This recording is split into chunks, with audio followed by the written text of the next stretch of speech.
Alright, welcome back mga ka-Johnny. Andito po muli ang inyong lingkod, ka-Johnny ng Janitor TV. At ito ang Johnny Depp, usapang utang, usapang ola. So sa mga hindi pa po nakasubscribe, subscribe na po kayo. Like, share at hit nyo na yung notification bell para lagi po kayong updated sa mga videos na ginagawa natin dito. At sa mga updates about sa mga online lending apps at sa mga reviews at sa kung ano-ano mga usapang online lending apps tayo dito mga ka-Johnny. So, medyo di ko alam kung may easyan ko to, mahabaan ko, no? Kasi sasagot po tayo ng isang katanungan dito sa comment section ng ating YouTube channel. Ito po, shoutout po sa iyo, Here's Kim Tan. Shoutout po sa iyo at maraming salamat sa inyong comment. At good day, sir. Saan po pwede i-report ang mga OLA na nagpo-post ng picture at ID mo sa SOCMED? Social media sasabihin ko sana. Sa SOCMED. Okay. Sige.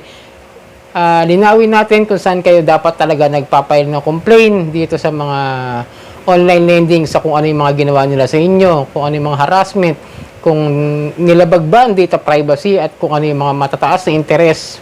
Siyempre, may kanya-kanyang ahensya po yan talaga. Katulad sa amin, nagfile kami ng complaint sa PNP last June 22, 2023. Yung ngayon nag-viral, talagang pinag-usapan sa mainstream media rin, yung almost 50 katao, kami po yun, na nag-file ng complaint, formal complaint sa PNP. Pero hindi lang po dyan, ang ahensyang yan na pwede nyong filean ng complaint o nareklamo, no?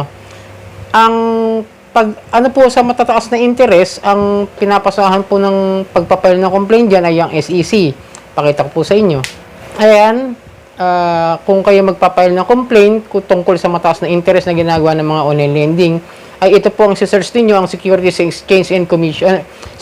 and Exchange Commission, na kung saan ay pag may mataas kayong interest na inireklamo, lalo na yung mga hidden charges at kung ano-ano, ay dito kayo magpapile ng complaint. Search nyo lang sa Google at pasahin nyo kung saan kayo pwede mag-file ng complaint. Kasi di ako nakaranas mag-file ng complaint sa SEC.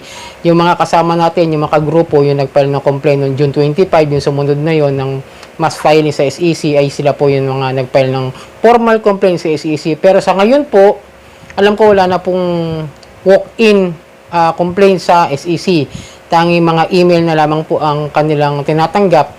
At yun nga lang, medyo nakakalungkot na pag sa SEC, hindi masyadong mapapansin dahil kasi nga yung mga complaint na nangyari noong June 25 sa SEC ay hindi naman na parang hindi na nagkaroon ng update doon sa mga nag-file na complaint dahil nga sasabi ni Madam Kikay walang nangyari yung pag-uusap nila sa meeting nila, walang kinahinatnan. Pero kung sa mga may complaint po kayo about sa data privacy, ito po, ayan po, pagka sa data privacy naman po kayo, yung mga kinakalkal na mga online lending apps, yung mga contacts ninyo, yung mga hindi naman reference, hindi naman ninyo binigay upang kausapin at wala kayong pahintulot na tawagan sila o guluhin, ay dito po kayo magpapile sa National Privacy Commission.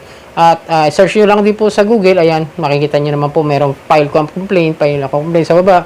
Doon ipipindutin nyo siguro lang dahil di rin naman ako nakasubok niya, pero dyan po talaga ang ipapasa rin naman ng PNP o ng NBI kung saan nagkakaroon ng data privacy para malaman nila kung ano yung talagang nilabag ng online lending sa inyo na pangingialam doon sa mga contacts ninyo o sa mga social media accounts ninyo. So yun, then sunod tayo sa mga harassment at saka sa mga pagbabanta at saka sa mga kung ano ng mga ginagawa nila.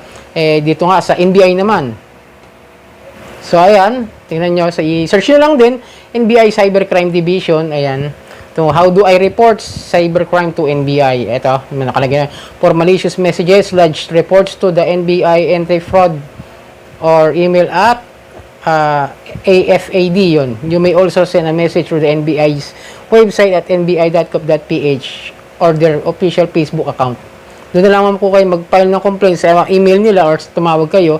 At kung kaya nyo naman pumunta ng formal complaint sa cybercrime, alam ko nasa sa Quezon City ang NBI Cybercrime Division ng ahensyang ito. And then, ito nga yung June 22, yung formal complaint natin sa PNP.